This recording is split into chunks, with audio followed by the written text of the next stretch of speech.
so excited to be here. You know, there's just a few of us here and we miss you guys so much. So if you guys are ready, stand up. We're gonna sing a song that you all know well. So I wanna see you stand up and sing with us.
Boys and girls, how you doing?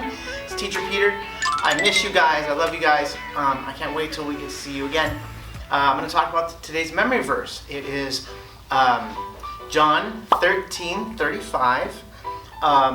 It is, "By this shall all men know ye are my disciples, if ye have love one to another." All right? Now, you might have heard that verse, love for one another, but here's the difference. Love to one another, it needs to be sent. You can't just have it. It has to go to those other people. You can't just say, well, I feel love for this person. Can't they tell? Can they? Have you shown them? You can tell your parents that you love them, but if you don't send any love to them by helping out at home, by speaking to them respectfully, then do you have love to them or just love for them? We show we are God's disciples. We are Christ's disciples by having love one to another. So please do your best to send that love to those you love. All right? All right, now what we're going to do is we're going to practice the memory verse and then we're going to have a little contest. All right? So what we're going to do is we're going to have the verse displayed right here, and it's, "By this shall all men know that ye are my disciples, if ye have love one to another." And then we're going to throw away some words and we're trying again. "By this shall all men know that ye are my disciples, if ye have love one to another." You got it? All right. It is time for our contest.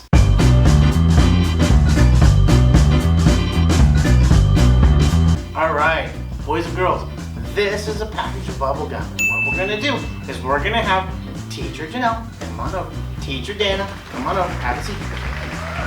They are going to grab a stick of gum, chew it in their mouth, blow a bubble, and then see who can get the verse out the fastest. It's gonna take a while to get that gum chewed and blow that bubble, so let's see who's the best at it. And they're gonna add more gum as they go, so it's gonna get a little harder as they go, and that'll give you guys a chance to, maybe if you've got some gum in the house, maybe you can try it with them, okay?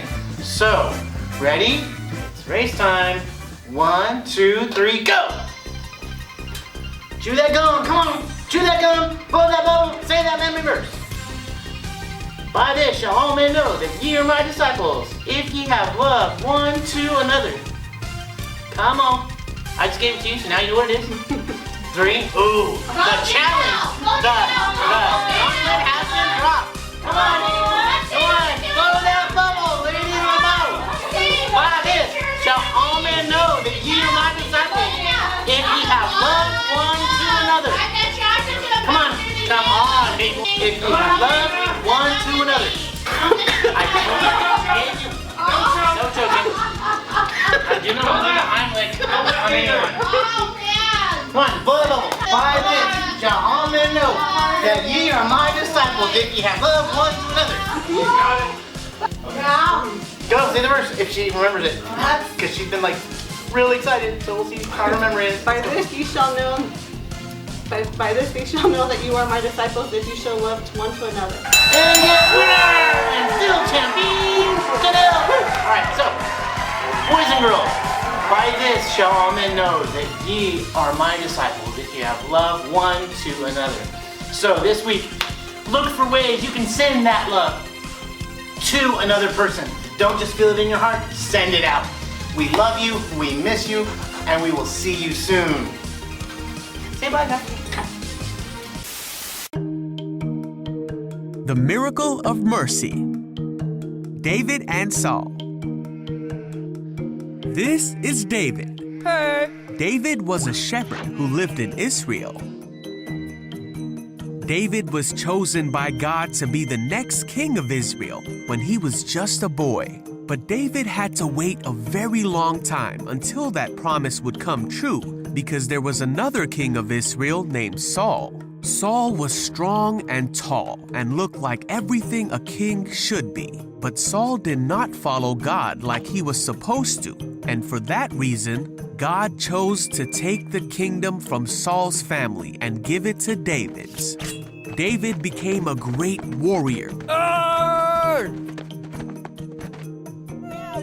And everyone in the kingdom loved David. Huh? This made Saul jealous, and Saul hated David because he thought he would try to kill him and take the throne from his family. So Saul wanted to kill David. Whoa! Saul hunted David, but he couldn't catch him. One day, Saul heard that David was in the wilderness of En-Gedi.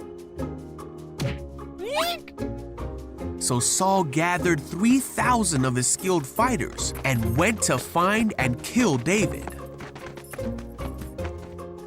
During Saul's search for David, he went in a cave to relieve himself.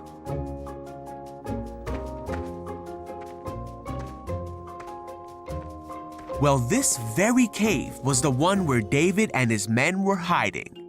And when David's men saw that Saul was unaware that David was there and unable to defend himself, they said, "Now's your chance, David. This is God telling you that he will give you your enemy to do with as you wish." So David crept forward and cut off a piece of Saul's robe. But then David began to think that it was not right for him to take Saul's life. For no matter how much hardship and difficulty Saul had caused him, it was still not right for him to hurt the one who God had placed over Israel. So David told his men to back off, and he did not let them kill King Saul. They waited until after Saul had left the cave. And then David ran out of the cave and shouted after Saul, "My king! Why do you listen to people who say I am trying to harm you? Look, I cut it off, but I didn't kill you. This proves that I am not trying to harm you and that I have not sinned against you, even though you've been hunting me." David went on to promise that he would never harm Saul. David said that God would be the one to protect David and to rescue him from Saul's power. Saul said, "Is that really you, David?" And he began to cry. Saul said, "You are a better man than I. You have been amazingly kind to me today, for when God put me in a place where you could have killed me, you didn't do it. Who else would have done this? And now I realize that you are surely going to be king, and the kingdom of Israel will flourish under your rule. But promise me that when that happens, you will not kill my family." So David promised that he would not hurt Saul's family, and they left each other in peace. Now Saul continued to cause difficulty in David's life. But David kept his promise, and in time, David did become king of Israel.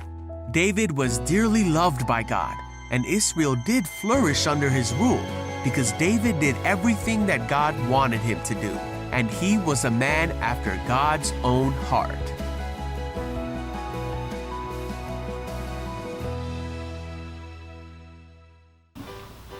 Hi boys and girls, I hope you enjoyed that video we saw of the Bible story. So just to recap real quick, David loved King Saul. It was like a son to him. And King Saul grew jealous and actually started to hunt and try to kill David. David was given the opportunity to pay King Saul back and kill him, and he didn't.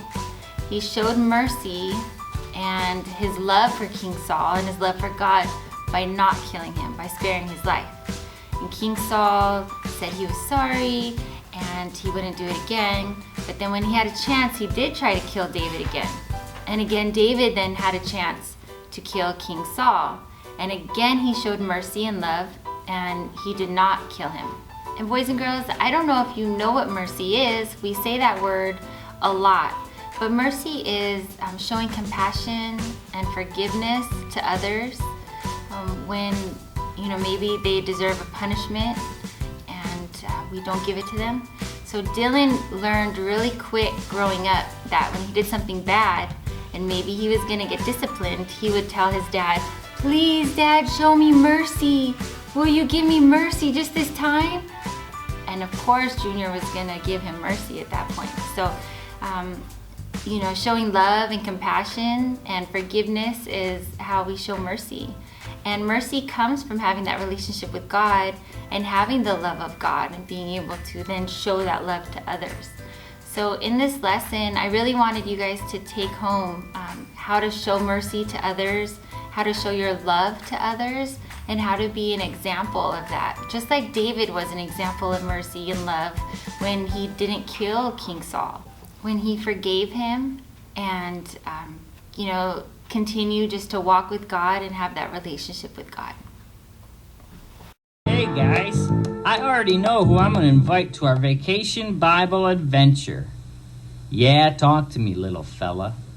Jeffrey Thornburg, old man Thornburg's grandson. Hey, you can't invite him, Robbie. I'm gonna invite him. Says who? Says me. I thought of him first. You did not. Did too. You did not. Too. Hey, cut the stupid stuff, fellas. You're boring me. Anyway, I'm gonna invite the Zims. Wow, what a great idea. They have 14 kids. Actually, it's 15, but we can't really count the baby as a visitor. That's no fair. With just that one family, you'll probably win the whole contest. Got that right. Hey, Robbie, where do the Zims live anyway? Do you know where the Vanderveer School is? Hey, Robbie, hush your mouth now. He just wants to invite them before I do. Are you accusing me of being a cheat? Yeah, I am, bully. You want to make something of it? Hey, boys, what seems to be the problem hi, here? Dad. How you Hello, doing? Pastor Callenberg. Hi, Pastor Callenberg. We were just, we were... Yeah, we were just talking about inviting the Zims to our vacation Bible adventure. Oh, I see. Is that the family with 14 kids? 15 and counting, sir, but we're not counting the new baby. That's true. Well, and I can imagine that whoever brings all 15 is pretty much sure to win the Nintendo 64, right? You got that Yep, right. that's for sure. Yeah. Well, inviting the Zim kids is a great idea. They don't go to church anywhere, and I'm sure they would get a lot out of Bible Adventure Week. Oh, I thought of them, sir. But this little measly cheater was trying to find out where they live so he could invite them before I get to them and get the credit. I see. Bully, Howard, Robbie, you guys are missing the whole point of the contest. Our goal is to win kids to Jesus. It's not really important who wins the Nintendo. It is to me. I can see that, Bully. But here's what I'm saying. Fighting with other Christians is not the way to win anything. Jesus said this, "By this shall all men know that you are my disciples, if you have love one to another, not if you beat up on one another." Oh.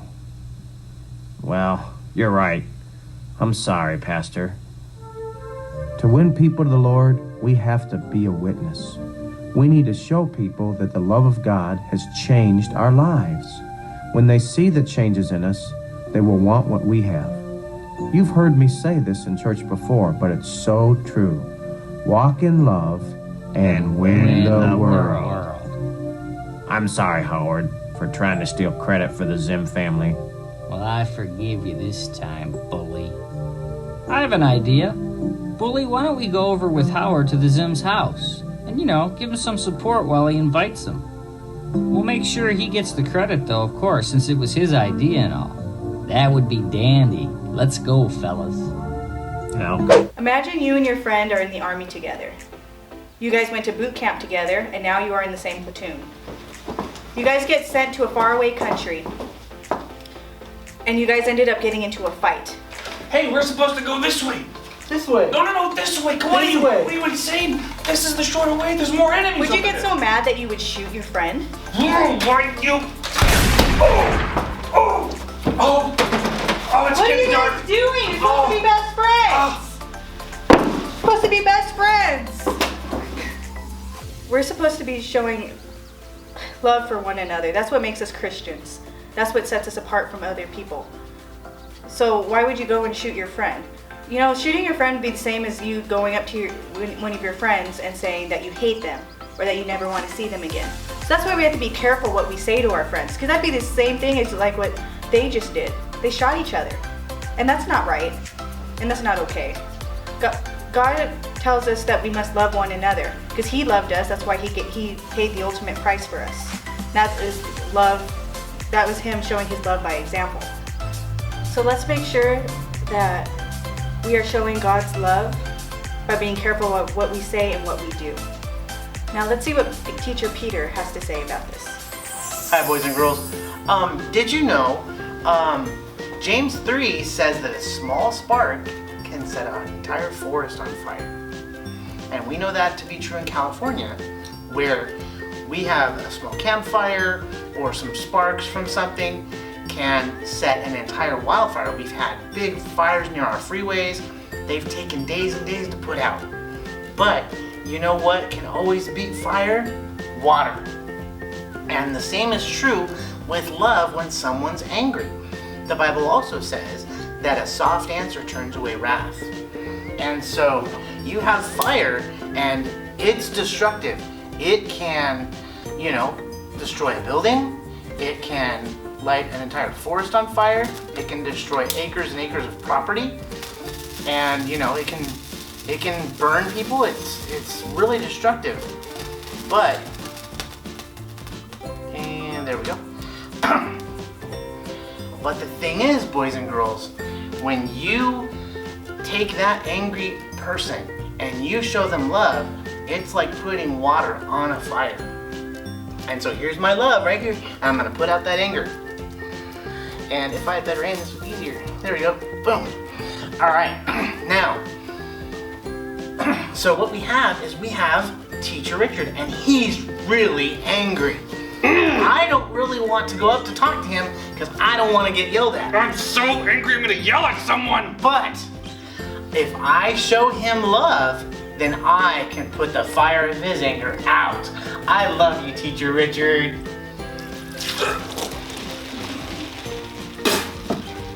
That looks like anger? Put out.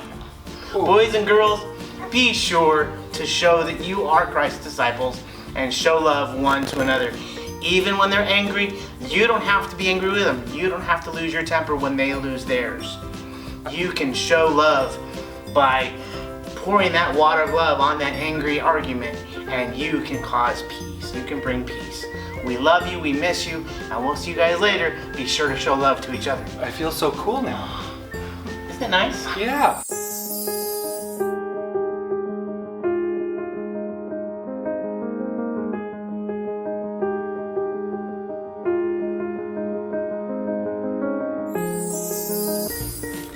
Boys and girls, I hope you've enjoyed the lesson today on loving one another.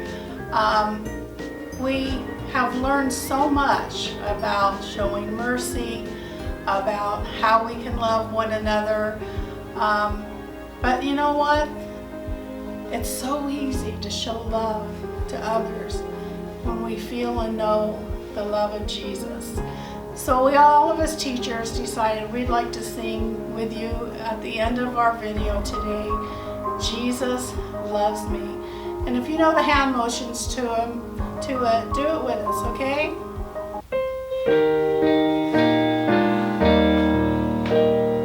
Jesus loves me, this I know, for the Bible tells me so.